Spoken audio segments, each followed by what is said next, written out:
Check, check, podium.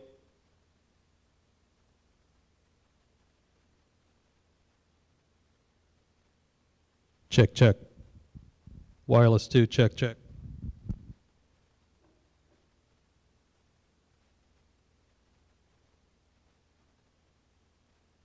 Wireless 5, check, check. Wireless 5.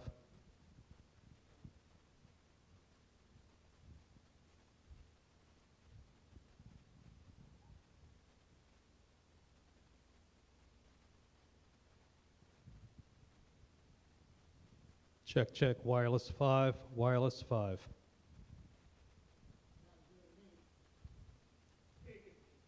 Hey, Kenneth.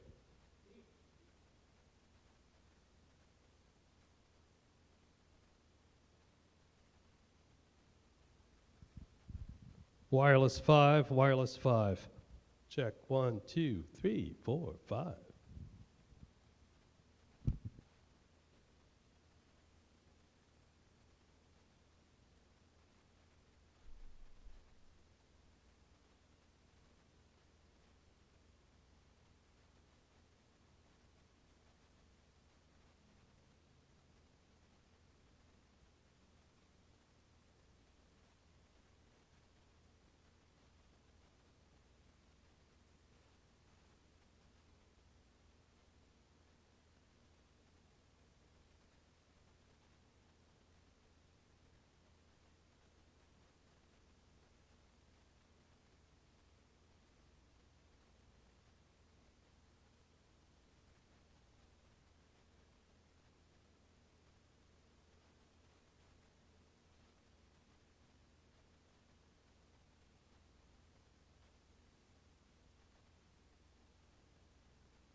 Yeah. Okay. And You've got this. I he sent just, you an he just, email he last just got night. here. I sent I you know. an email. I'm going to introduce the rabbi to introduce him. Yeah, that's That would be the way. yeah, because he knows the whole resume. Exactly. I don't need to. I don't want to read this. Good morning, everyone. We'll be starting in just a few minutes. Oh, we should? Well, let him get settled in.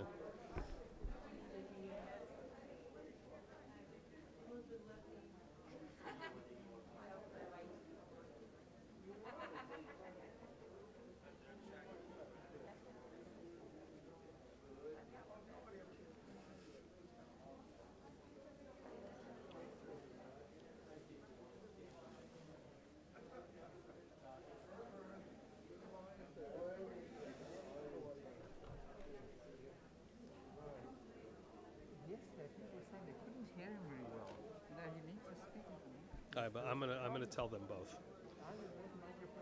Yeah. I'm gonna tell them both.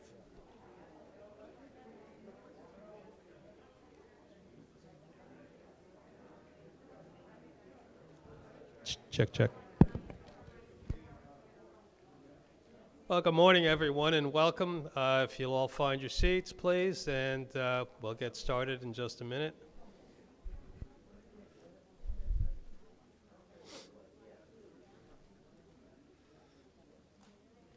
Welcome to our Men's Club and Sisterhood joint no breakfast program. All right, I hope you all had a nice breakfast at home. I had my half a bagel. So we're featuring, of course, our TBS Scholar in Residence, Dr. Ellen Mendoza, who will be introduced by Rabbi Altshuler. As you can see, we're going to be presenting in a panel discussion format. They're rearranging the furniture as we speak. All right. So, Rabbi, if you're all set, yep, if you would like to introduce our guest. And there will be an opportunity for Q&A. I will have a mic to run around.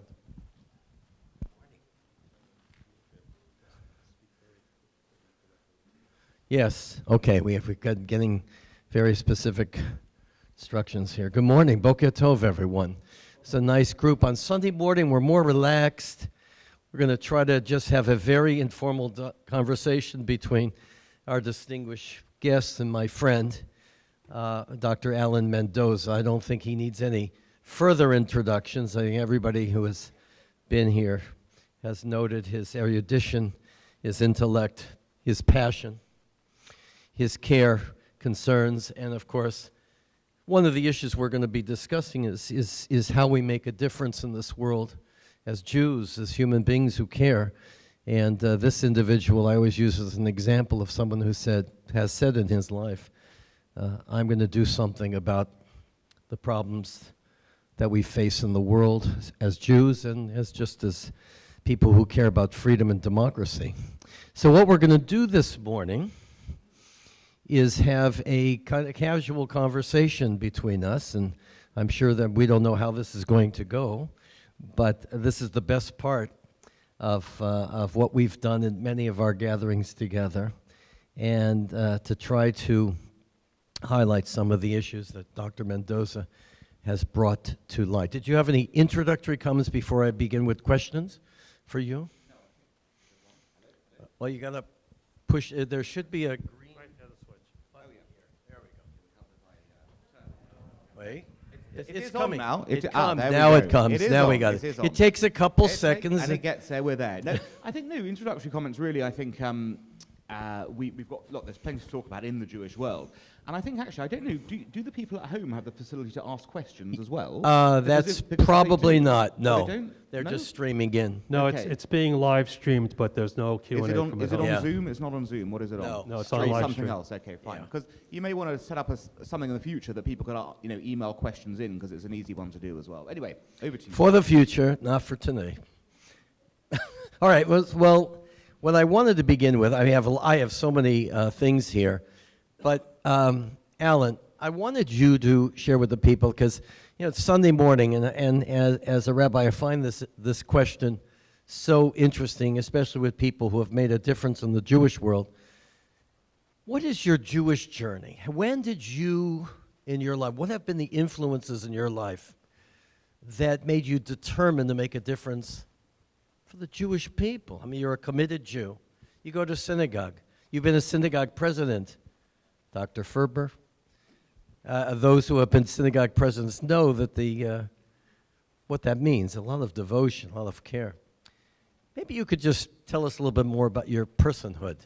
I know your 350-year legacy in England, but what was your turning point? You could have been something else, anything. Yeah, I mean, I suppose I could have been, actually. It's interesting considering this question as to how you actually go about and get people involved and engaged and committed. I think in my case there were several sort of early indicators that I would be involved. Firstly, my parents were very engaged in the community already. So because they were engaged, if you see, almost by osmosis, you get dragged in. And when I say engaged, I mean they were super engaged. I mean they were doing social functions, they were doing religious activities. All these issues were to the fore.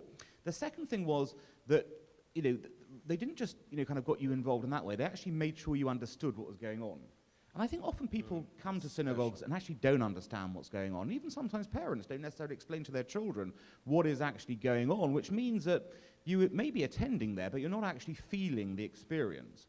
Well, I felt the experience, from an early on being part of a community because it was explained to me what was happening.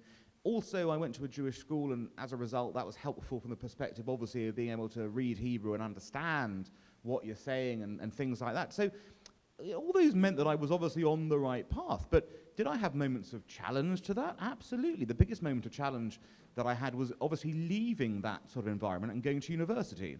Because that's really the first time you come out of your... it's rather like what I was saying yesterday about university being such an important time, because you come out of your cocoon already. And in a sense, that's when you're really tested as to who you are and what you want to do. And I think at that point you started seeing, people were doing things on Shabbat that I wouldn't have done at home, and you start going on, oh, maybe I'll do a bit of that, and you start being challenged and kept it alive. And I think for a while I wandered. I wandered like a wandering Jew, away from my Judaism for a bit. But then, when I left and came back to London, it was sort of quite easy to revert, having had that sort of period out there. And I suppose what really made me understand that I was going to do something with the Jewish world was a sense of, firstly, my past history, secondly, the family history. As I said, I do have a particularly unusual family history. When you've got links that far back, you kind of do end up feeling that the weight of generations on your shoulders, and if you're not doing it, someone else is doing it. It was obvious to me that if I wouldn't do it, nobody else in my family would, because having had hundreds and thousands of Jewish Mendozas in the UK, when it came to our generation, it was basically only me and my sister left. So if we didn't do anything, that was it, basically. That was the end of the line for Jewish Mendozas. Yeah, there'd be Mendozas that have the heritage, but they wouldn't be any Jewish part of it. And for me, that was something quite important, just internally, in that sort of phase. And I think, the next step is, you get married, obviously. Look, I'll let you into a little secret. I dated non-Jewish girls. Okay, it happened. And as it ended up happening, I didn't get married to one. I got married to a nice Jewish girl instead. And that also helps in the process. You end up with your home. Yeah, with your home, basically. And you create a home, in that way together, your children. And once you have children, the cycle continues and you get involved. Now, that didn't mean, of course, I had to be a synagogue president or things like that. I could have quite happily done things elsewhere. But because most of my life has been about doing things in terms of trying to create change in society in general, I also thought, let's do some change in the Jewish world as well. Let's not, neglect one and the other, which explains my sort of involvement and engagement in these issues. And I found this very happy medium where, in my daily life, what I'm doing as a British citizen also helpfully tallies to what I'm doing as a Jew. So I think, it's been a long and winding path to get there. I could have fallen off the edge at several times, but at the end of the day, there were always sufficient pulls that kept me going there. And I think there's an old proverb, it's from the book of Proverbs, in fact, that says, start a child, on the right path, and even in old age they won't leave it. And I think there is something to that as well. Your journey is very similar to mine. I grew up. My roots were more Russian, Ukrainian, Jewish.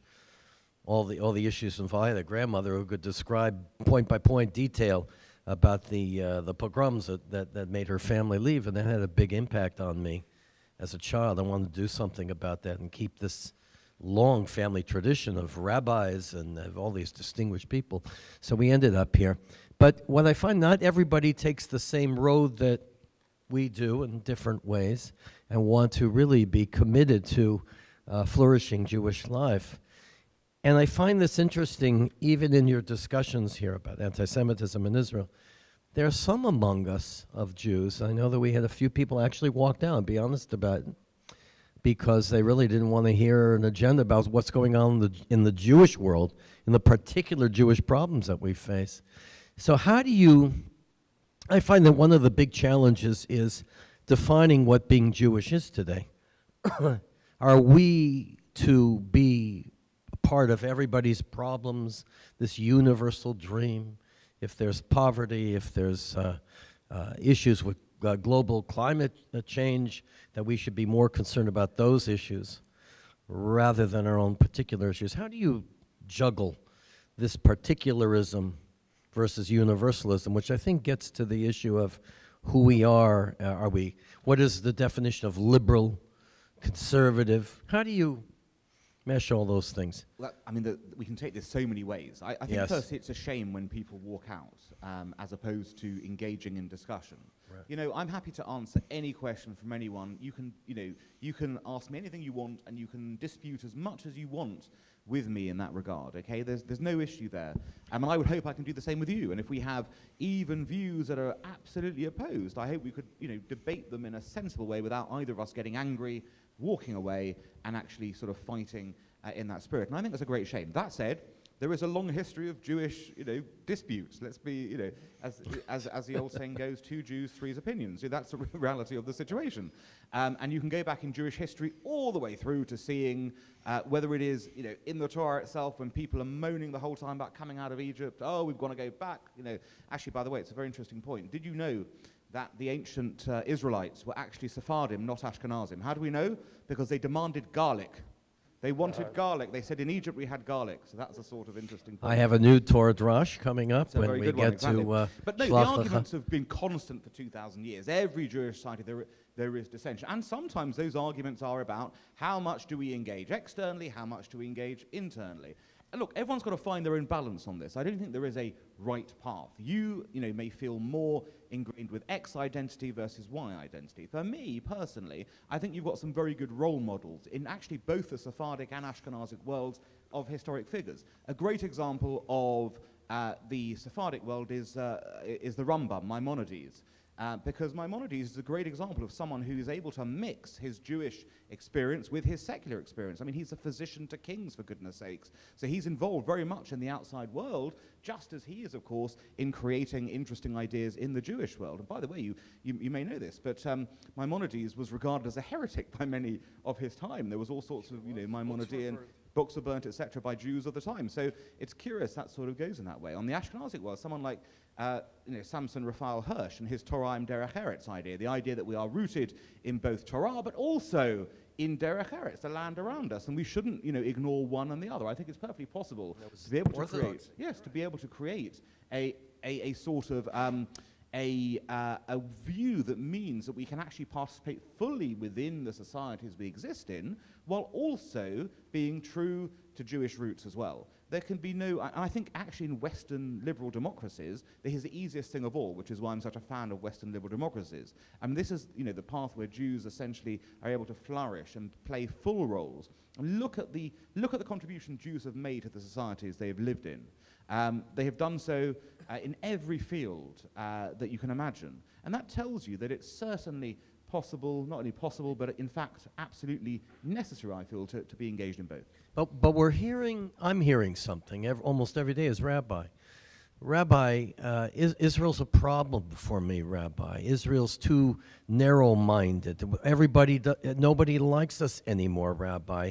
And I'm much more concerned about the global climate change and electoral reforms and preserving abortion rights. I also live in this domestic environment, Rabbi. I can't be worried about Jewish things or Israel matters all the time. And I find this to be the great challenge today taking place, who we are and where our priorities should be. I think that people, frankly, had a difficult time hearing about how important Israel is to us and the challenges of anti-Semitism. It's too focused, it's too narrow, that there's a much greater assault taking place in terms of fascism and a right-wing takeover, and that's interfering with our ability to really be concerned about the rest of our domestic world. So I'd like you to comment about Yeah, look, people again are going to place different emphases on certain parts of this. I think the way to, and you can reach different people in different ways. There's no one size fits all. Even in this room, all of you and people watching at home will have different conceptions of what your Judaism means to you, what your kind of American civic pride means to you, and how you want to carry that through.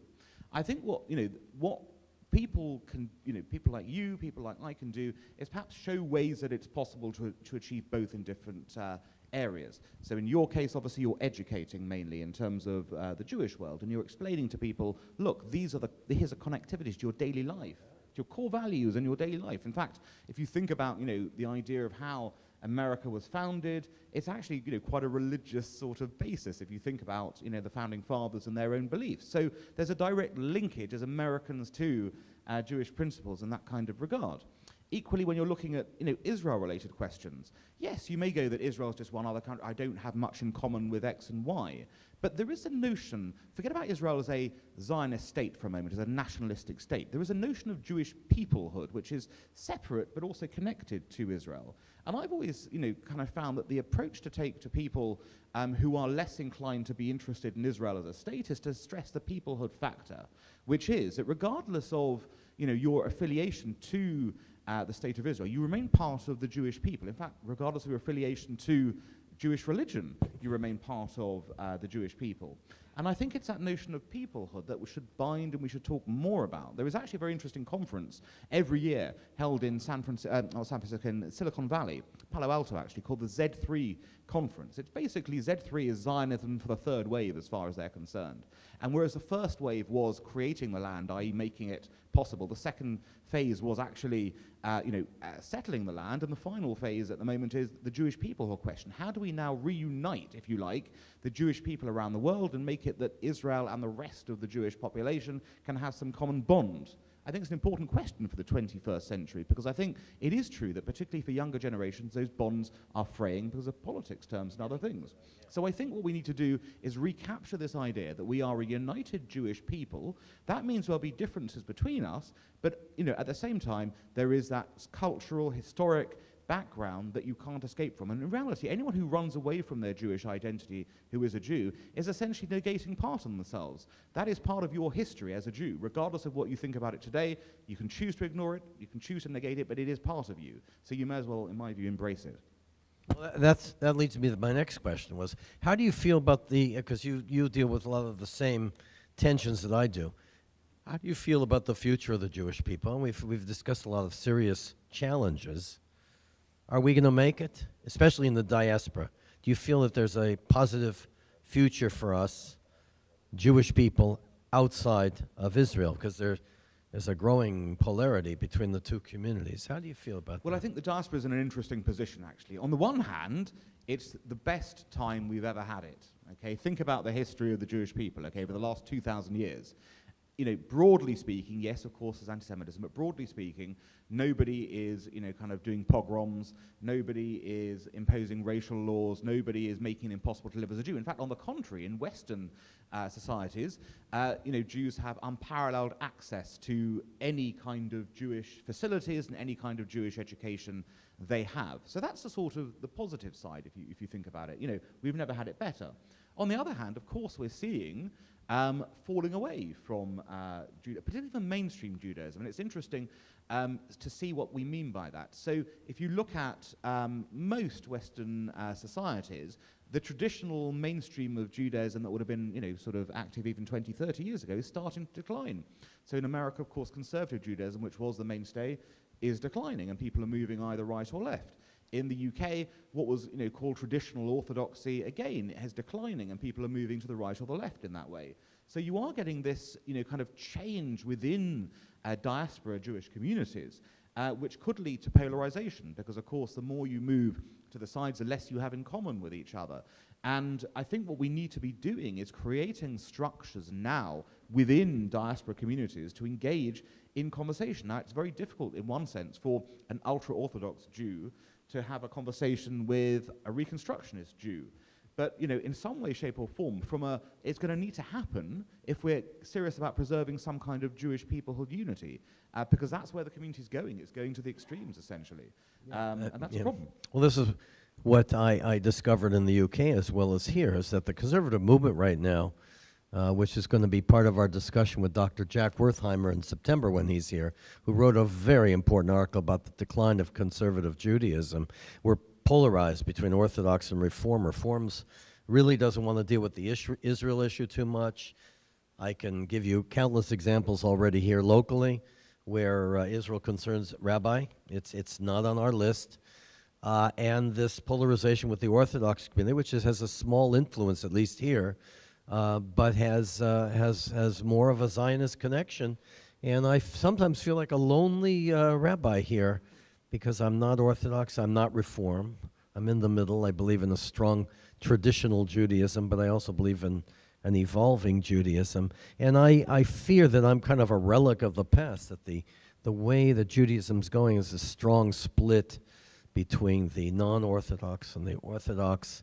And it worries me because the ability to rally our people as a unified force behind Israel, no matter what our religious views are, I'm not sure we're going to be able to retrieve that much longer. I don't know what your thoughts are about that. I saw that in the UK as well. I was one of the few non-Orthodox rabbis who would embrace, for example, the Zionist Federation and Henry Jackson Society, those kinds of groups that are very stalwart in their support for Israel and what I think to be just normative Jewish positions about our survival. So I'm concerned about it as rabbi with declining knowledge of Judaism, which is core to our identities as well. I don't know if you have any reflections on that, on where we're headed in terms of our religious and national identities. Well, I think they sort of, again, combine. I think what you're saying, and it's quite interesting looking, for example, at what is happening in, say, the Reform movement, where, as you say, mentions of Israel are few and far between, and there's even sometimes an attempt to disassociate the religion from historic. Yes. I mean, it's quite extraordinary, actually, to think about the idea of Judaism without Israel, full stop, but there is an attempt there sometimes. Look, I think part of this is, who is teaching these people? How is the curriculum founded? I mean, even in JTS these days, what does it look like in terms of the teaching and the methodology? I think part of this is, what does it look like? Not what it was when I went to school there. But why? Why has it changed? This is the interesting question. There were, I think, about 120 rabbinical students from the conservative and the Reform movement that issued a blistering attack against Israel, against our connections with Israel. It completely shocked mainstream, especially conservative rabbis. I mean, it was a very hostile piece. And it raised the question about what exactly we're teaching our rabbinical students. These are going to be the future leaders of the Jewish people. And if this is going to happen, we're going to have real big problems going forward here. I'm a classic conservative rabbi. I grew up in an institution where we spoke of the pride of the fact that in the 1910s and 1920s, we were the only religious group of the Jewish people that supported Zionism as a movement. The Reform movement certainly did not. And the Orthodox movements had a difficult time with secular nationalism. But that's really changed a lot, and it's very concerning. And I've heard many, I hate to point fingers at many colleagues, but they really aren't as interested in the issues that you raised that I am, which I think is core to our existence. And it's moving in a direction I'm not sure is going to be healthy, in my view, for the future of the Jewish people. Well, you touched upon something very interesting there, actually, about the secular nationalism part. I think part of the problem has been that if you think about the concept of nationalism, full stop, that has fallen out of vogue on the left. Now, this is very interesting. This is really interesting, because if you go back to the 19th century, who were the great proponents of nationalism? It was actually the left in terms of the great revolutions of 1848, the liberal revolutions of 1848, national self-determination, the idea that people struggling to become free should break away from, say, the Austro-Hungarian Empire and from other empires, create their own countries. It was the left that pioneered this idea of nationalism, essentially, in a liberal way. Yes, right. there was, of course, a different kind of nationalism, a conservative nationalism, well, as practiced, say, by Bismarck, the Prussian model of nationalism from the top. But the liberal idea of nationalism was nationalism from the bottom. Now, what's happened in the 20th century, the late 20th century, is that the left moved away from the idea that nationalism was a good thing. On the contrary, they preferred supranationalism, the idea that actually we are united as people, not in blocks of countries, but just as people. So I have a global view in that way. Now, this is ultimately, frankly, nonsense, because we all have our little platoons, as Edmund Burke called them, and your national units are simply part of that as well. So part of the problem has been that if you're a left thinker, then you've moved away from the idea of nationalism full stop. Because Israel remains a nationalistic idea, because Zionism is nationalism at the end of the day, that makes it difficult, I think, for some people to kind of rationalize what's going on. And I think they need to recapture the liberal idea of nationalism and remember that it was actually a liberal and left-leaning idea initially, and that there is a viable left-wing path to this even today. Well, that was the question that surrounds me all the time. Are you a liberal, conservative, left? How did you find these terms any longer? It's very difficult. I think because things have moved so dramatically, I think you can see that there is a movement. And actually, it triggered to me. If you think about the U.S., for example, there's always been historically there's been a pride in American exceptionalism. Okay, which is America is set out differently to other countries, and there is something unique about America. But that's a nationalistic thought, if you think about it. We are unique. We're doing that. One of the most disturbing comments of the past decade was when Barack Obama said he doesn't think American exceptionalism is anything unique. He said it could be like Greek exceptionalism or like Italian exceptionalism, whatever you want to term it. That's not America. That's not the traditional concept of American exceptionalism. When you have your leaders sort of decrying that idea, is it any surprise that that has trickle-down effects within your societies, basically? But yes, the labels move. My society is named after Scoop Jackson. I've no idea what political party Scoop Jackson would be in today. I'm not sure he would be a Democrat, given where the Democrats were, on various places. He might be still on economic policy, almost certainly would be, and social policy. But would he be on foreign policy? I doubt it. In that kind of way, it's an interesting mix as to how we look at things now. That's what's always bothered me. I grew up in a liberal Democrat home. There wasn't any question who we would vote for. But my father always said, if they're not for Israel, I don't care what party they're from. So I had this kind of mixed baggage already. But I found that one of my real bugaboos are these labels. Liberal, conservative. What does that mean? I mean, the classic model was conservatives in this country believed in more of a laissez-faire economic formula as opposed to liberalism, more of a centralized view. But now it's woke culture. It's all these other things that have defined what liberalism is, and to me, it's very disturbing. I don't know how all of you feel about that, but I hate to be boxed into a label. Because I'm pro-Israel, I become right-wing. And that's what I think, maybe your comments here would be important.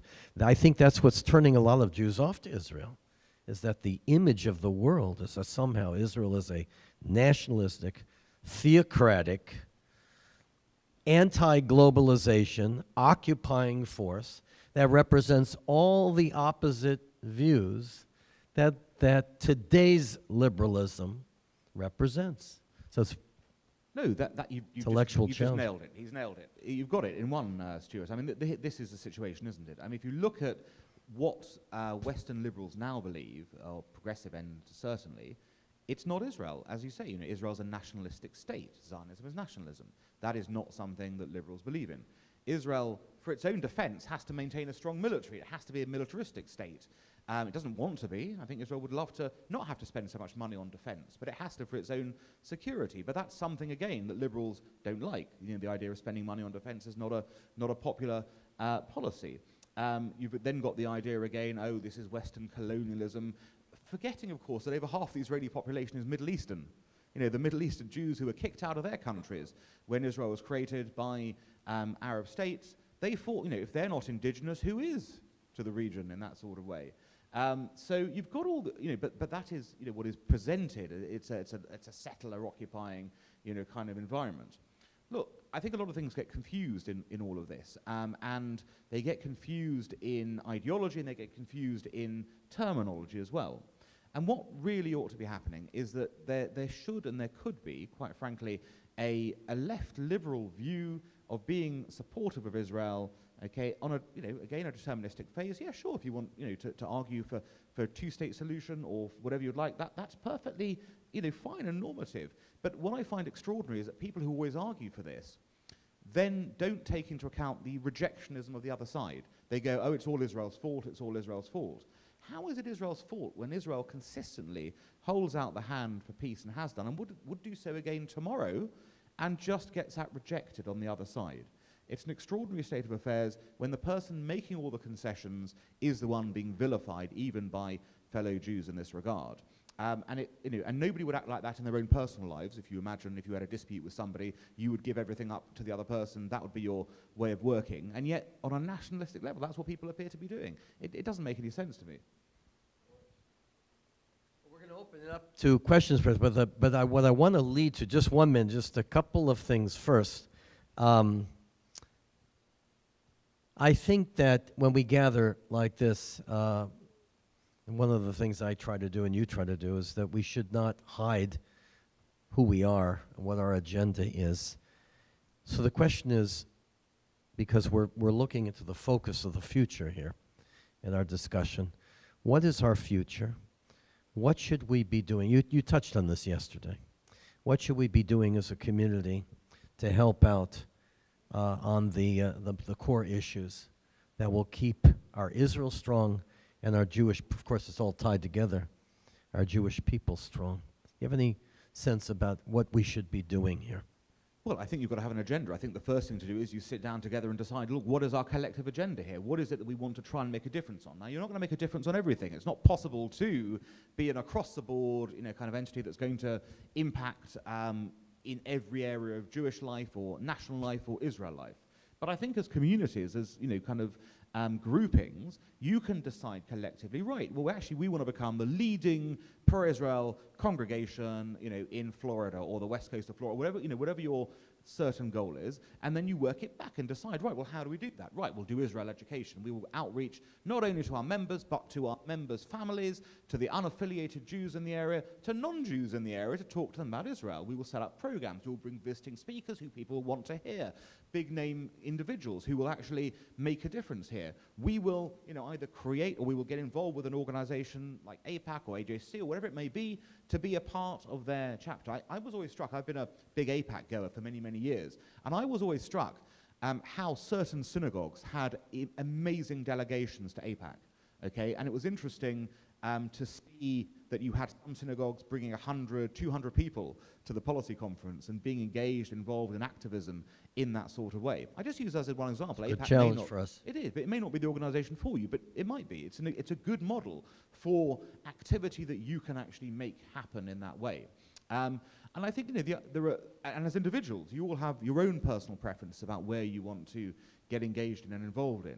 All I'll say to you is that, you know, from my experience, being an involved citizen in the UK is much more fulfilling than being an unengaged citizen who watches things happen. At least I've got the opportunity to try and, you know, either move the needle on policy or move the needle in my local community to do things that I feel have a difference. So if I can say one thing to you today, it is be engaged individually and be engaged communally and come to a conclusion that works for all of you.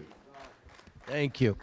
And you know your rabbi's right behind that. I'm going to be nagging you. And I think we've already made great strides in the last 7 months. And if I can just, because this man's not going to say anything of that regard, but the Henry Jackson Society is one of the many, many places where I find a home ideologically and strength from.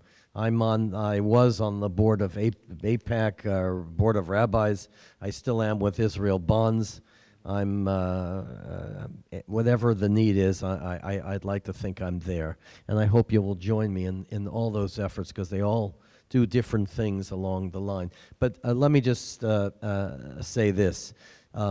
We've been in the presence of one of the movers and shakers of the Jewish world here. And by the way, the lines between UK Jewry and American Jewry are very shallow. We're all in this together. We have different challenges, but we're pretty much the same here.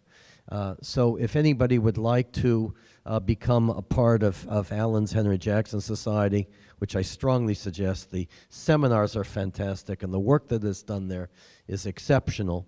All I would say is that you should go to the website, see what what HJ Society is doing, and make your minds up for yourself, in my view. And Alan, by the way, did not tell me anything of this. He came here just to speak and be with you and be with us.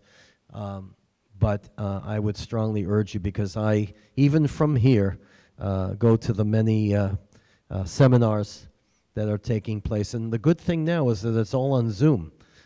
We used to have, remember those days? We used to have live performances.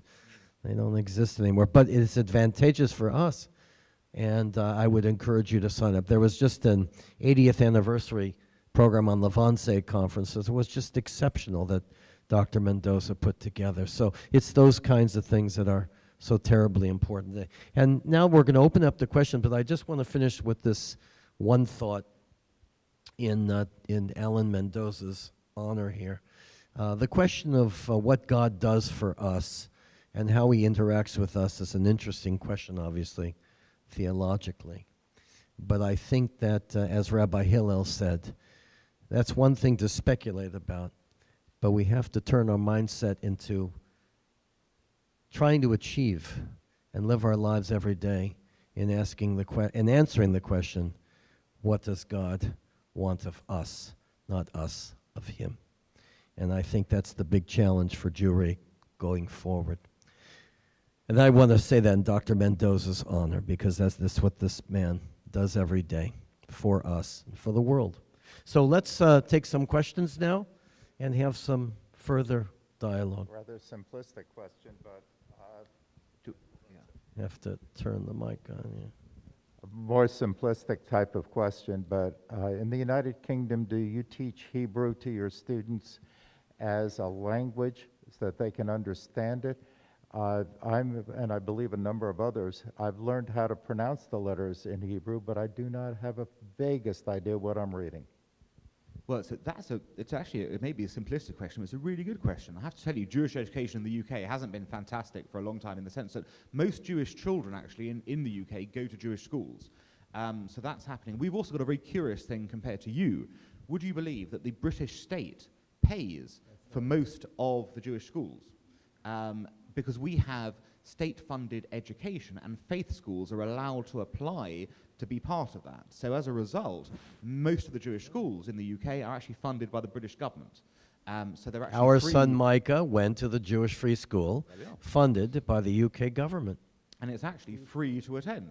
So you end up getting a very good education for a fraction of the cost as parents. It's very helpful that way. But on your specific question, you know what? It's not taught well enough still. I was lucky to get an understanding through other sources, but in the school you were taught how to read, as you've suggested. You were taught the basics of what certain words meant, but it wasn't, and you were even taught a bit of Ivrit as a language to talk in that way, but you needed to do external in order to understand it properly. I suppose in my case also, just from experience of reading the prayers over, you begin to fit everything together. This means that, that means that. The reality is that we need to do a better job of that, because I think it's very confusing to people to come to a place where they're saying things in a language that they don't understand, and that obviously creates a sense of distance. I also, by the way, think that we need an update to our translations in many of our Siddurim and I mean, some of this is still 19th century, and we're in 2022 now. I think people want a more modern understanding of what they're saying. I don't mean like Moses said, "Hey, yo, God, what's up?" I don't mean that, but I mean a more sympathetic rendering, shall we say? I have two questions. First thing is, I saw a survey that said 25% of young Jews believe that Israel is no different than South Africa was. So I'd like an address of that. And the second thing is with the seemingly mainstream Jew-hating, that's the term I use, anti-Semitism is too nice, coming up in the U.S., do you think we're seeing Germany of the 30s appearing in the U.S.? Okay, so the good news is on the latter one, I think the answer is no, because you've got to remember Germany in the 1930s was a completely different scale to what you're seeing anywhere, thankfully, in the world. I mean, there you had a megalomaniac monster who had hatred of the Jews at the very core of his being. I mean, Hitler's hatred of the Jews is laid out in Mein Kampf, it's laid out in Die Zweites Buch, it's there for everyone to see. I mean, the tragedy was that people didn't take Hitler seriously. They were like, oh, he doesn't mean that, he can't possibly mean that. Of course he meant it. Now, we've got no one, thankfully, of that level, of that scale, who hates the Jews in that way. Does it mean that you have echoes in certain places of things that occurred? Yeah, I mean, look, for example, in the European Union, there is an assault currently on shechita, the idea that you can kill animals a kosher way, basically. Why? Now it's being driven by animal welfare concerns. But actually, once countries start banning shechita, as they have done in many European countries, it does create awkward memories, does it not, of Nazi bans, for example, on Jews being able to practice their religion. And, you know, similar things occur. I'm quoted yesterday that in Germany, government ministers were telling Jews don't wear yarmulkes in public because you'll get attacked. Now, that's obviously a climate of fear and concern. Now, thankfully, it's not 1930s level. We don't have the political forces who are of the power to do that. Okay, so that's the good news. I mean, and we've got to keep on plugging away at that to make sure that we don't get ever into a situation where anyone can ever come to power with such an agenda that way. So that's the good news on your second question. Your first question has just slipped my mind again. You were saying it was? Oh, yes, about the young Jews. Okay. So this is really important. Okay, this is a really important point. So if you look at the demography of pro-Israel support among people in the Jewish community and actually the non-Jewish community, it is very heavily weighted towards the upper echelons of age. Now, there are many reasons for this. The first is that older people will have a different view of Israel based on the history of Israel, having seen it unfold in different ways. If, however, you've been born any time since the 1990s, you haven't been born into an era when Israel really faced serious threats to its very existence from its neighbors. Okay, you've instead lived in an era where all the talk is of Israel failing to come to terms with the Palestinians on a peace deal of various kinds. As a result, Israel, is the big power. Look, it's got nuclear weapons. Look, it's got a great army. They're dispossessed. They're poor. And so the narrative is very different. And I have some sympathy, if you like, for people born in that era who haven't understood the history. But there's the key. They haven't understood the history. What we do, and this includes us in the Jewish community, is teach Jewish history terribly. It is appalling how Jewish history is taught. I mean, it basically revolves around the Holocaust, and that's it. Now, there is way more to Jewish history than simply the Holocaust. There is way more to teaching people about Jewish living and Jewish experiences and how we've had 2,000 years of persecution and hostility, of which the Holocaust is only one, the most horrible, but only one example. But to get to the point of why Israel is important, you have to teach that 2,000 years of history, not just a few snapshots in that. Wednesday mornings, 10 o'clock here. But it's vital, no, exactly, but it's vital to do that, and for young people in particular to hear also, the other thing is they need to hear the warts and all history. They need to hear of the good and the bad. And there was some bad in the Zionist experience. Okay, there's definitely cases of, in some cases, land being, kind of appropriate in certain ways, or the occupation in certain ways. You can talk about that. Of course, these are conversations to talk about, but it doesn't alter the fact that on the balance, even on the warts and all history, there is a clear need for Israel. What the Jewish state had to endure in its time of existence is unparalleled among any other country in the world. It is a Western-style liberal democracy with equal rights for all its citizens. It has reached out its hand for peace multiple times. Those are the messages that those young people need to hear, and they're not hearing them. So is it any surprise that they're thinking that way when they don't get a clear education, even from within the Jewish community? Couldn't have said it better. Yes, back here? Yeah, I'm a very Rabbi active- Weinsberg. What's that? I didn't recognize you with the mask. I know. Who was that masked man, right? You're the mask man. I'm a very active, retired rabbi, colleague. And I've, for years, my 30 years in the pulpit, I got to tell you, before retiring, one of the concerns I've had, which I'd love your response on, We Jews are, at least those in this room, are proud of being Jewish. I would wager that the majority of non-affiliated Jews are proud of being individual Jews, and those Jewishness is a in thing nowadays, and it's nice. So it points to a form of Jewish exceptionalism. But I would say that that very issue of Jewish exceptionalism, and this is where I want your comment, is getting in our way of, in several avenues. First of all, it incurs anti-Semitism because we feel we've done better and maybe we are better than a majority of populations in the world. And there's evidence of that. Look at Israel technology, any number of contributions of medical science in Israel and among Jews throughout the world, Maimonides onward or before even. So how do you counter that? Which is to say, how can we remain proud of our Jewish accomplishments and our Jewish identity without getting other people riled up as to we're setting ourselves up for as paragons of virtue, and yet others saying, no, we're not living up to what we say we are or are doing? Well, it's a constant struggle, isn't it? The idea of, you are the priest to the nations, a light unto the nations, all this sort of discussion and all these considerations how to go. Look, my view is this. If someone wants to hate a Jew, they're going to find a reason to hate a Jew, okay? And they're going to find any example they want to do it. They can argue this, that, the other. If the Jews are to mystically lose all their success in the next, as a people, say, in the next 50 years, do you think people will stop hating the Jews? Of course they won't. Let's not forget that for many, many years, from around, I suppose, 300 till 1600, Jews were oppressed people within Europe, the very existence. They weren't doing better than anyone else out there. Yes, they may have been, a couple of Jews may have been visibly successful because they were forced into money lending because of the laws on usury in Christianity. But in reality, Jews were impoverished, poor, the salt of the earth. This was no, and did people hate them any less for it? Of course not. I think the reality is we have to, take with a pinch of salt what other people think of Jews, okay? It's not Jewish behavior that provokes anti-Semitism, it's the behavior of other people. It's their thoughts and their thinking, their whatever it may be that drives them, that does that. And even today, you can point, yes, you're right to point out there are many examples of Jewish success. I can point to you many examples of Jewish poverty, Jewish deprivation, Jewish criminality, in that sort of way. And in a way, that's right, because Jews are like any other people. There are successes, there are not successes. And to take us as being more successful than other people, I don't think is a reflection on the truth necessarily. I don't also think it's sensible for us to be going around saying that, because I can point to you many examples to the contrary.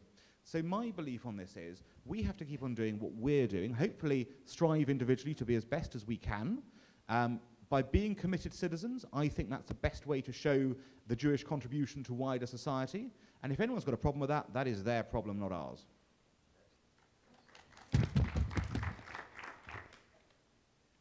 Well, I enjoyed your talk Friday night. I unfortunately wasn't here. I was streaming it and didn't get to ask the following question. And then I also have a comment for you to comment on. I was curious in the context of the talk that you gave on Friday night about Resolution 2334 at the United Nations. If you're familiar with it, for those who aren't familiar with it, it was that Israel is an occupying state, and the UN passed the resolution, and for the first time in the history of Israel since its formation, a United States president had his person in the UN abstain, did not veto. So curious if you would comment on that. And I'm also very sad to learn that people walked out on Friday night. And the second comment that I have for you to comment on, when you talked about the Abraham Accords, factually, I believe the Abraham Accords occurred because of economics. The UAE, Bahrain, realize that oil will not be the basis of their economy in the next 10 years. And Mohammed bin Zayed University, made deals in Israel with the Weizmann Institute, with the Technion, for student exchange, for scientists in Israel to go to Mohammed bin Zayed University and work on their supercomputers for things like AI and quantum computing. And in return, the students in the UAE from Mohammed bin Zayed University can go to Israel and learn the life sciences, which are, as we know, Israel being the startup nation, is the basis of a lot of Israeli exports. So I'd like to hear your comments on both. Okay, yes. On 2334, yes, I think it was a mistake for the administration to have abstained on that vote. It was obviously a political move.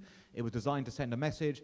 The reality is, and it's a very simple reality, if you look at the issue of settlements, which that was all about, okay, that whole concept, not one person in the world truly believes that settlements are the reason there has been no deal between Israel and the Palestinians. And it's just not the case. Actually, what's interesting is that every time the negotiations founder, the settlement issue is resolved. Or if you look at the maps, everyone works out, Israel will keep this bit, Israel will keep that bit, the Palestinians will get that bit, we'll get that. That's not what they founder on. They found because settlements were a 1967 issue. Don't forget, they only occurred as a result of 1967. The reality, the problem in the peace process is that the Palestinians are stuck on 1948 issues, not 1967 issues. They are stuck on the very existence of the State of Israel, the very nature of what Jerusalem should be and whose capital is it and all the rest of it in that kind of area. The issue of, what the water rights will be and the sharing in this kind of regard. Those are, and crucially, of course, the issue of the right of return as well and where you kind of get to on that. These are the 1948 issues that are fundamental to the creation of the State of Israel as an entity full stop, and which is still something that most Palestinians cannot accept with any ease. Some of them may be able to get through it and work, but they can't do that. 67 issues are not a simple issue. It's the actual original sin of the creation. That is the problem, and that is why the deals founder time and time again. Because any Palestinian who signs that deal therefore accepts that 48 was legitimate. And once you do that, then you have given up, if you like, the whole Palestinian nationalistic narrative itself, which is that all the land is ours, not theirs, basically. So this is a problem. It's not a sharing concept. It's a 100% concept or nothing. On the second question, on the economics, yes, of course, the economic success of Israel, and in particular the tech success, has been looked at with great interest by neighboring countries. I mean, think of this for a second. Israel in 1948 is an arid piece of land. It is desert, basically. It is then essentially greened over time. It is turned into at least a functioning arable land that can produce its own produce and can sustain itself. But then you have the added bonus that goes beyond that, of course, which is the tech boom, the fact that Israel, because of its system of education, is able to take full advantage of that. And so you end up with having one of the least endowed countries in the Middle East being able to be a trailblazer for the entire region. And therefore, if you are another country in the region looking at actually what is the future for my economy, thinking about it, and knowing that fossil fuels are on the way out, as most of them have had the luxury of having, then you go, well, where do I go next? And if you've got a local model of success for this, you can kind of get the sense, actually, this is where we're heading.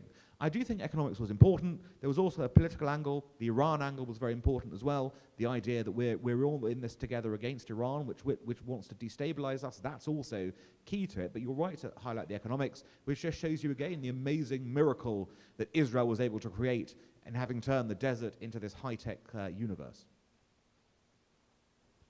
Good morning. I'm a tri-national Jew for all intents and purposes, before including Israel. Do you want to speak in? Yeah. Sorry.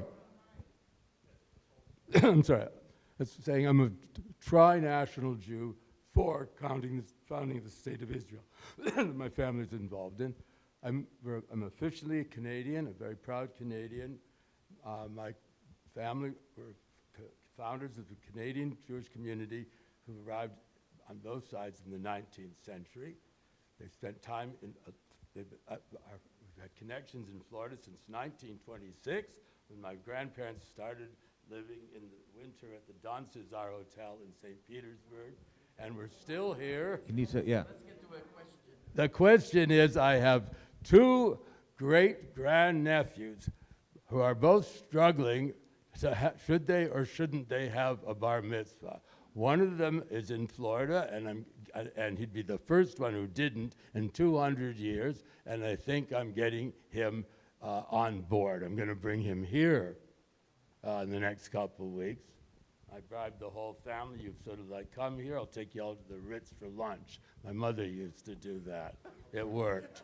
For some of them it worked, for some of them it didn't. But I'm still working on it. That's one of the reasons, and I'm going to join your synagogue as a winter member.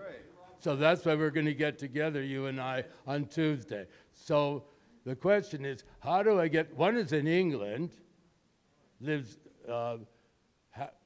equidistance from Bath, Bristol, and Wells. So you'd know more about that than I do, but I go there all the time. And the one lives here in Seminole. Okay. How do I get them to have bar mitzvahs? How do you get them to have, that really is a question for the rabbi, not me, in this kind of regard. I was hoping you would take that for a change. No, you're definitely more qualified. Because I'm asked that question all the time. Okay. I'm going to give him the first chance. Well, yeah. Come Well, on, Rabbi, obviously, that's a question I get all the time here. But it's a matter of the home, of the parents, of setting the standards. We tell our children they must brush their teeth. Children listen to that. So why not incorporate Jewish identity into our children's education rather than shying away from it? Well, I would love to talk. You let me speak to your grandnephews, parents, and we'll set up a program where they can encourage their children to pursue their Jewish identity. We don't want to lose any Jewish child. So that's good. Okay. Thank you. That's the way to do it. This has absolutely nothing to do with Dr. Mendoza's agenda, but we will talk about it. It's a good question nonetheless for you, which is wonderful. Thank you. Yeah. Dr. Mendoza, thank you very much for your presentations the past 3 days. My question is rather simple. You use the word terminology, and you've used that multiple times. It seems to me as though we, those who have a strong pro-Israel identity, may have the moral high ground, may have the legal high ground, and may have the logical high ground. However, we have lost the rhetorical high ground. We have lost the rhetorical high ground to phrases like Zionism is racism, Israel is an apartheid state, from the river to the sea, disproportionate response. So my question to you, sir, is how have we lost the rhetorical high ground, and how can we recapture the rhetorical high ground to make our arguments stronger and appealing to a broader base of people? So, right, this is actually a very complex question for all its simplicity. It starts with all the things you're saying, and this is actually important. All the things you're saying are basically PR. It's public relations, but, essentially. And the other side have been very good at getting a PR strategy out there of simplicity. These are very simple slogans in that way. And that's something to remember. Now, for a long time, they've been better at it recently. For a long time, the Israeli state's PR was absolutely awful. Now, we all know that their idea of Hasbara was just ridiculous as a sort of a tool to encourage people to support Israel. It just didn't exist. In many cases, they didn't even see the need for PR. Now, latterly, in the last 10 years, the game has been upped on this side, and they have tried to respond. However, unfortunately, the ground has moved very quickly away from us, particularly on social media, which we haven't actually spoken about at all this weekend. It's worth talking about this for a second. Now, why is social media is essentially the way that most people now convey messaging and get messaging in various ways. Of course, the traditional news is still important, but it's nowhere near as effective, particularly for young people, as what gets seen on social media. And on this, I'm afraid, the other side has got a great advantage over us.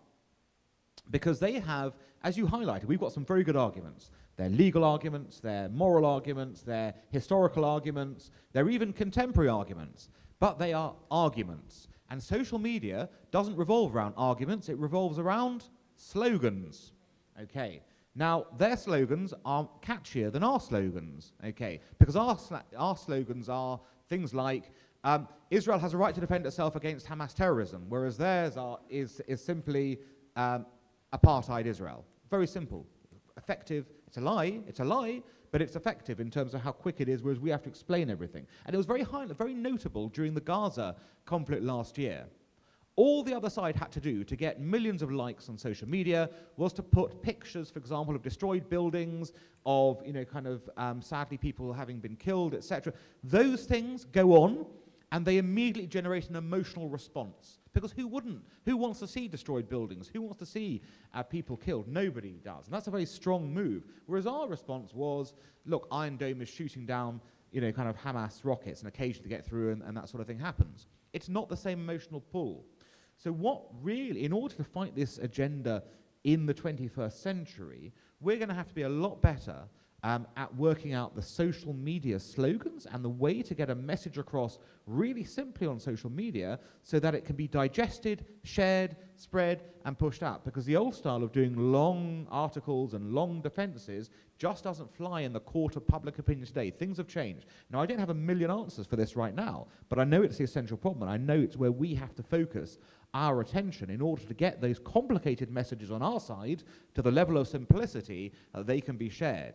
Now, again, I say our position is actually right on this ultimately.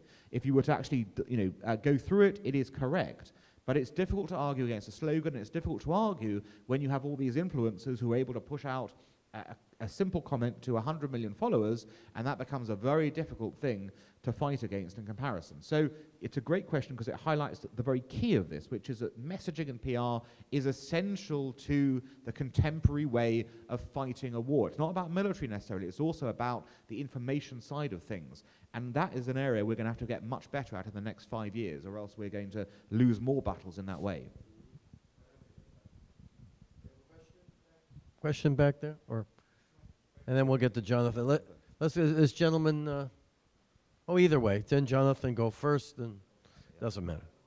Yeah, I've got the fine. mic, so I take Your man in precedence. possession, exactly. You look good like that. I'm reading from my phone because I'm on the internet. Edwin Samuel Montague was the only Jewish member of the cabinet headed by David Lloyd George, which passed the Balfour Declaration, Balfour then being, in 1917, of course, the British Foreign Secretary, in his famous letter to Lord Rothschild. Now, here is how this first and only a Jewish member of the cabinet at the time responded, according to cabinet minutes that have been released later, of course. He said, "I wish to place on record my view that the policy of His Majesty's government is anti-Semitic, and in its result will prove a rallying ground for anti-Semites in every country in the world."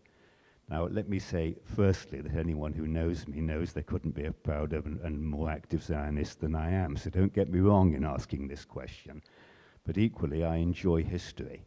And with the wisdom of historical hindsight, was he not correct? Well, that's fascinating, Jonathan.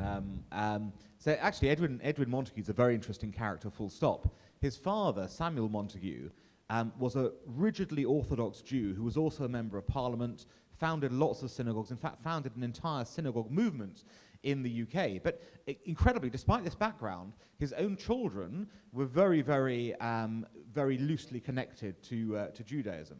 And Edwin Montague is a very interesting story. He was, his father had a huge fortune, a banking fortune, and he wrote into his will that if any of my children don't marry Jews, they get cut out. So Edwin Montague, having been virulently against religion, ends up converting his fiancée, who oddly enough used to be the Prime Minister's mistress, Venetia Stanley, quite unusually, Asquith's mistress, a very strange story. Very interesting gossip of 100 years ago, in order just to get his hands on the money, which was interesting in itself. So he did, but he was an important cabinet member. He was against Judaism. In fact, what's interesting is the establishment, the British Jewish establishment, with a couple of exceptions like Lord Rothschild, most of them were against Zionism for the same reason that Jonathan said. They felt that they were British, and that although they were proud Jews in a certain sense, they didn't want to be labelled as having dual loyalty, which is a canard often labelled towards Jews. Oh, you actually have dual loyalties. Well, the answer is not actually, let's not have Israel. I think we all know that we needed Israel. I mean, in fact, had there been, a free Israel before the Holocaust, I mean, the results would have been dramatically different. So the idea that, because Edwin Montague was upset by the idea his Britishness was going to get questioned, that we shouldn't have had Israel, Sorry, Edwin Montague, you're going to lose that debate. Equally today, the idea that Israel shouldn't exist so that the dual loyalty canard doesn't get thrown at us, sorry, that's not going to fly, because ultimately, Jews know only too well that they have attempted to become citizens of their countries over and over again, time and time again, and those countries end up rejecting them. It's not the Jews' fault they're rejected. To see, by the way, a good example of this, go and, there's a great play on in London called Leopoldstadt. I think they're making a film of it now, so it's worth watching. But it's a fascinating question about what happened in the period between the end of the 19th century and the 1930s and 40s, when there was a real-life question about what Jewish assimilation meant. Did it mean that we become proud Germans, proud Austrians, and leave behind our Jewish sides completely? Or does it mean that we engage in both sides? Now, the people who wanted to assimilate completely, their line was, I'm as German as the next person. But the reality was they weren't, because the Germans, although they temporarily accepted those Jews, didn't actually ever fully accept them. And when they had the chance to turn on them, they did as a result. Now, thankfully, that's not going to happen in the USA today, or the UK in that sort of context. But what's important about it is that you can perfectly well be a proud and loyal citizen of your country of birth and the country you belong in, and still have a connection to a different country. And we also, Jonathan will know, we had something many years ago called the cricket test. There was a cabinet minister called Norman Tebbit who said, I want to know who you support in a cricket match, England v X. And if you're not supporting England, you are, you're not really part of the country. That was his cricket test. Well, I can tell you that if England played Israel at cricket, I'd be supporting England and not Israel in that regard. There you go. That's important. Yes. Yes, I wanted to just follow up on your comments regarding social media, which I agree with you is critically important to reaching the younger people. But in this country, the social media giants, Google, YouTube, which owns them, they tend to be very far left-leaning, and they also tend to censor a lot of content. And one of the outlets I think that's been effective for young people is something that Dennis Prager has promoted, which is Prager University, 5-minute videos. Yet he's also had his videos shut down by YouTube. So how do we address the problem of the large tech companies controlling so much information and preventing people from hearing it? Legislate. There's only one answer: you've got to legislate. Because we all think that social media is a public service that's being provided for us, free of charge, just in the same way that that other things happen in our societies. They're not. They're private, as you highlight. They're private companies that have happened to assemble and amass a kind of monopoly in an area, and they need regulation. They need regulation to stop their own views, their own positions, interfering with the free discourse of information. Now, obviously, there are limits to that, because you don't want necessarily racist speech on there or hate speech. So there has to be a balance struck. Now, the best effective balance is to have regulators, independent regulators, who are able to monitor what they do and to stop that. Just as you do in many places in the media. You have the ability to stop them, in our country at least, if they go beyond the pale, if they kind of write lies, they can be held to account for it in that sort of way. Now, we actually have an interesting bill coming through Parliament in the UK on this subject of social media. It's called the Online Harms Bill. And right now, our legislators are grappling with some of these questions you've raised. At what point is censorship allowed and what point is it not allowed? At what point should anonymity be allowed on the internet versus not, basically, in terms of being able to spread lies on there in that kind of way? So these are all questions that can easily be resolved by legislators making decisions to force compliance. To give you an example, in Germany, legislators made Holocaust denial an issue. If you deny the Holocaust on any of those social media platforms, the companies are obliged to remove it. And if they don't, they get fined and punished as a result of it. So there are clearly possibilities here in terms of what we can do. We have to act to stop them from pushing their own agendas and instead be a fair and structured way. And that, by the way, applies to controversial topics too. Okay, controversial topic number one, the banning of President Trump from social media. Now, I'm not going to talk about whether it was right or not to do it. What I think was not right, though, was that there was no consistent standard applied to other people who might have been doing the same thing. So why was the US president, for example, banned, and Ayatollah Khamenei was allowed to talk about eradicating the Zionist state on there? Why do the Taliban have social media allowed on Twitter? What is that all about? I mean, this degree of dual standards is the problem on social media, and it reflects the beliefs of their founders. Now, I don't care if you want to ban Trump, ban Trump. But make sure you apply that consistently across the board and ban other people as well. Thank you. Just as an aside, before I ask my question, when you think about our relationship with Israel, I once had to give a presentation many, many years ago, and I likened to the fact that we have a mother and a father. And so we can have a loyalty to a mother and a father, and then, of course, elaborate on that. But my question is this, getting back to contemporary, everyday problems, with our children or groups of Jews. In some countries, they say, do not wear your yarmulke. Do not show that you are Jewish when you go out on the street. Do we encourage that, or do we say, I will wear my yarmulke and I will go on the street? And if so, should I militarize myself or ask for, say, as they did in LA, have Israelis come around to protect the Jewish neighborhoods? You know, are we taking an action, or are we relinquishing our position?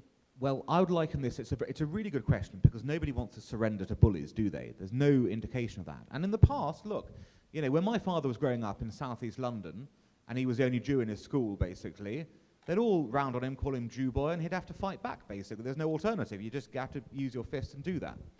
But then again, in today's world, there's also a public safety element. For example, would any of you go walking down a shady part of town at night wearing a Rolex watch? No, you wouldn't, would you? Even though it's your right to do so. You have a right, don't you, to go anywhere you want, wearing anything, doing anything, essentially, and expect not to be attacked. But it wouldn't be good practice, would it, to do that? It would be inviting disaster, in a sense, even though it was your right to do it.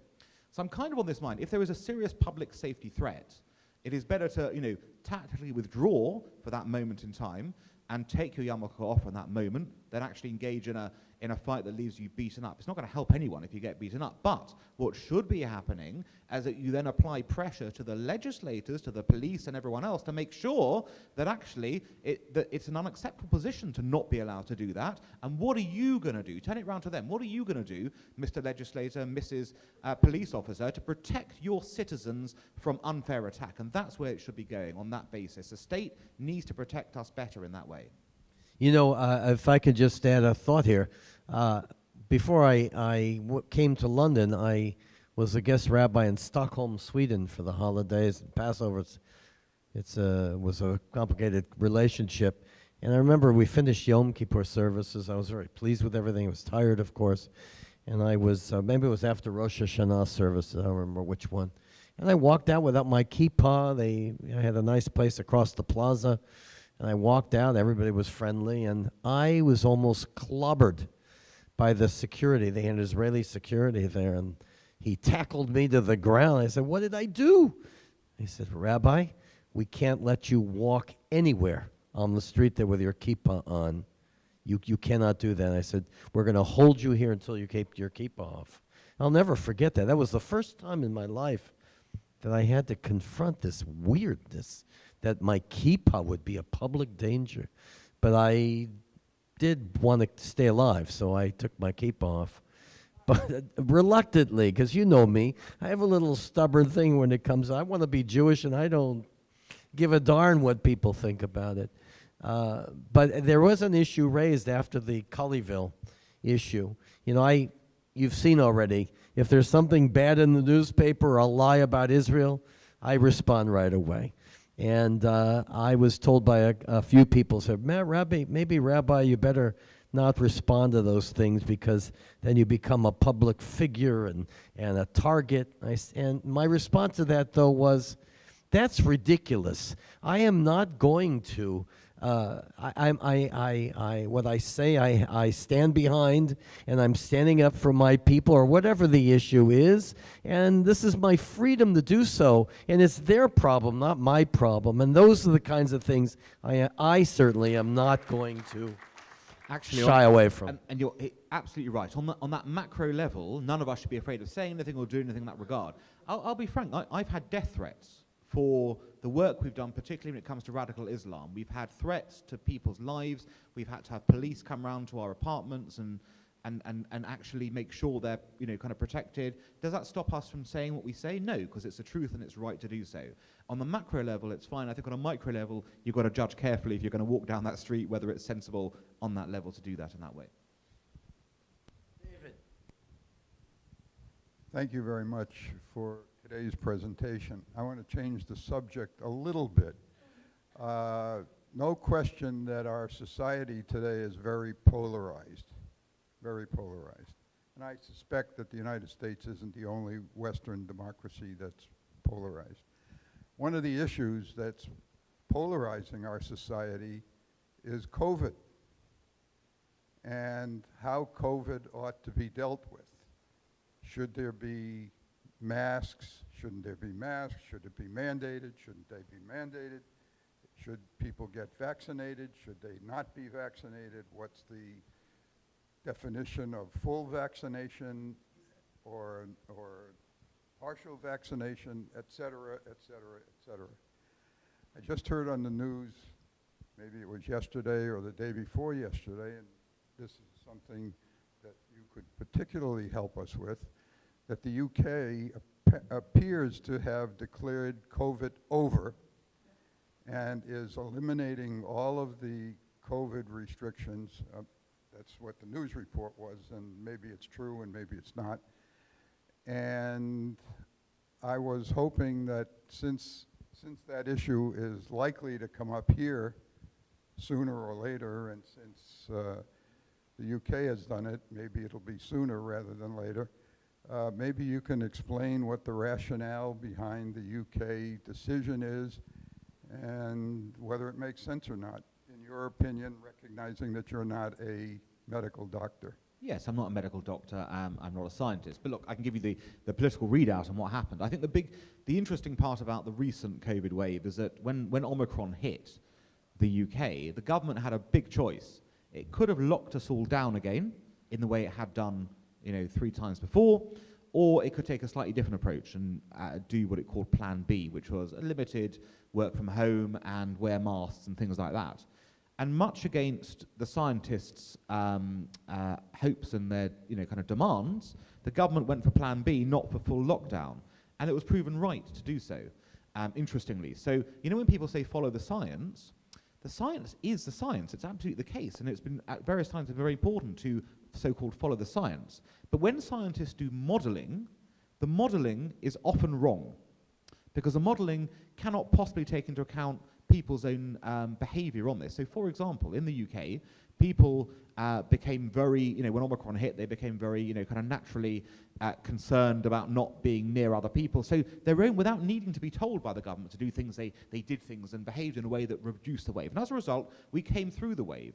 And we're, in London, the wave has gone down dramatically now. Around the rest of the country, it's peaked. It's also about to head down. So the government felt, there were some political issues as well, which we won't get into, but the government felt that actually we've gotten to the stage where COVID is no longer a pandemic, it's endemic in the UK. It's never going to go away. It's always going to be there. But as long as we have access to vaccines and people can get vaccinated, then we no longer need to keep restrictions on people's lives, because at this point, it's got to a stage where, sadly, some people will still die from it. But you know what? So people die from the flu every year. We don't lock everyone down to stop people dying from the flu in that kind of respect. So I think it's an adult conversation 2 years into the whole crisis, where people have gone, we now have the tools to fight this. We can fight it with tablets, we can fight it with vaccines, we can make choices. That can't possibly mean that we'll be running this sort of strange constraints on our liberty for the rest of our lives. Now, it takes time to get there. Would it have been right to do it last year? Probably not, because the tools weren't quite there yet and things have evolved. The only good thing about Omicron, again, is that it appears to show that what is happening is that the virus is mutating in a less virulent way. And hopefully, if there's another mutation, it will be even less virulent, even if it's more common in that sort of way as well. So really, that's why we've done it. We've gone on that path. And I'd be very surprised if you didn't follow that path as well, because it would make very little sense to go into full-scale lockdowns for something that, for at least vaccinated people, and I do stress that, the unvaccinated still run the risk of dying, of course, just as they would from the other sort of variants. But for vaccinated people, if you're prepared to look after your health in that way, there should be no real constraints on you and on what you do going forward. So that would be my tuppence worth on that. Very good. Larry. We'll have Larry, and then I'm going to ask you myself, and then we're going to, Edie has something to add. So let's start with Larry. I want to go back to the terminology question. I don't think any government in the world is worse at the propaganda for themselves and PR than Israel. And one of the biggest mistakes I think Israel has done, there used to be hundreds of thousands of young people going to Israel every year to work on kibbutzim and moshavim. And I was one of those people, but on my kibbutz we had people from 30 different countries who were volunteers. I think Boris Johnson was a volunteer on a kibbutz as well, the Prime Minister of Britain. And by stopping that, the whole outreach, if you want to call it, people getting experience with Israelis, the Israeli system, Jews and Gentiles both, has really hurt Israel, I think. The other thing that I wanted to comment on was, do we have room in Judaism for things like climate change and voting rights and that sort of thing? And the answer has got to be yes. I've got a picture of my father at the Martin Luther King I Have a Dream speech, carrying a banner from our synagogue in Washington, D.C. There was room for it then, there's room for it now. Oh, on the second point, of course there is. Absolutely right. Almost any social cause you want to, or economic cause you want to find, you can find a biblical antecedent or something in the scriptures that you can utilize for that kind of basis. And I think in general Jews have always been concerned about equity in society, about the need for everyone to be treated equally, mainly because, you know, we felt the effects of not being treated equally. So it's natural for us to argue for that in that way. But I think to look at that point, I think the line that is divided into that we want fairness for everyone, we don't want special treatment for anyone. I think that'd be a sort of fair line to draw on that as well. And I think that's where you may get some kind of conversations going on within the Jewish community on that. And on the first point, yeah, look, what works more than anything else in terms of showing the reality of Israel is a visit to Israel. That much is evidence. No matter what you teach someone, until you see it for yourself, and you can feel it and touch it and understand it and see the reality of a country that operates for all its citizens. If you wander around, you'll see Muslims, you'll see Jews, you'll see Druze. It's extraordinary the interplay between people. Until you see that, you've got no clue how it works. And this has been proven, by the way, many times. I mean, if you ask there were focus groups were done asking people what their image was of a particular house. It's called the house test. What do you think a Brazilian house would look like? And the Brazilian house was like a party house, samba music playing, lots of sort of exciting things going on. You had the Italian house where there was the image of a sort of Italian mama feeding people pasta and boisterous arguments around tables and things like that. When it came to the Israel house test, it's done a few years ago, it was regarded as quite a grey dower house. There were military things around, sort of that impression of not quite sure what's going on there, seemed to be an unpleasant environment, very sad. Now, of course, you know, and everyone knows who's been to Israel, that is not Israel in the slightest. So the most effective way you can change that is by getting people over there, whether it is on kibbutzim, whether it is on organized trips, whether it is on personal visits, whether it is on meeting young Israelis. I think what's very interesting at the moment is what's happening between the Gulf and Israel, where you are seeing an interplay between young Israelis, young Gulfis, meeting each other virtually at the moment, but then it'll be intended to actually go and meet each other in person in the other country, because that is the best way to break down barriers, isn't it? It's actually about finding and seeing for yourself, and then coming back and making your mind up accordingly that way. So yes, I'm utterly in agreement with that. Yeah, and I just want my comment, as we've discussed, there's nothing wrong with caring about those issues, as long as we don't shove aside the Jewish issues from our identity. You can't blow the shofar from the large end. You have to blow it from the short end, because it's the Jewish voice that has to resonate to the universal. You can't go from the universal to the particular, and that's what a lot of young Jews have done. They're not exclusive. One blows into the other. But as Elie Wiesel always said, and Sharansky too, I speak in a universal voice from my Jewish voice. Because if I try to go on the other end, I will no longer have a Jewish voice. So ponder that a bit. I want to ask you 3 famous personalities that you've met Maybe a little gossip. I don't know. I'm just kidding. 3 famous, like Jared Kushner. You mentioned your time with him. Maybe you can, I don't know, think of 3 people that we would know that you have met. Of course, you've met a lot of famous people. Yeah. I tell you what, let me think about it in my head, and we'll come back to it if there's another question. Okay. First, Well, let's because go. I'll I give know you some Edie had a interesting- question here. I hope it's too difficult. So this is Rabbi and Dr. Allen's fault. They've given me the inspiration for my chutzpah. They mentioned that it's very important for each of us to be aligned with something that is Jewish, which is Israel.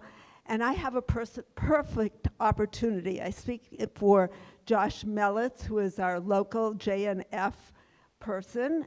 And on March 31st, we are going to hold a virtual breakfast to raise funds for JNF, which does incredible, phenomenal work for Israel.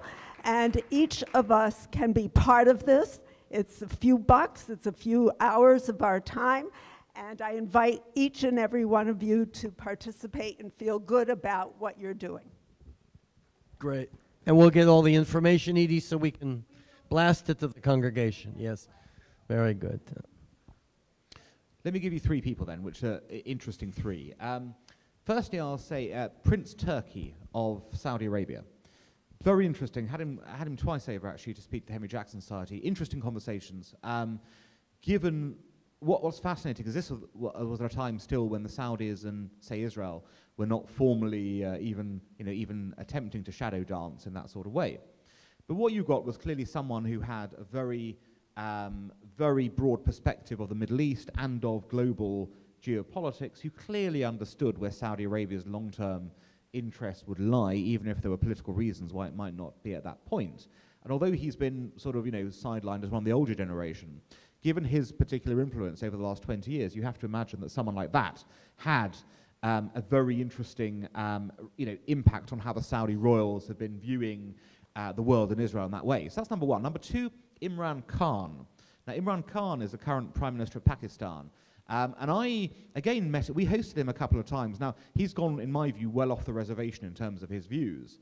And I met him at a curious time when he was transitioning, essentially, from having been the Playboy Lion of Lahore when he was a famous cricketer and international sort of superstar.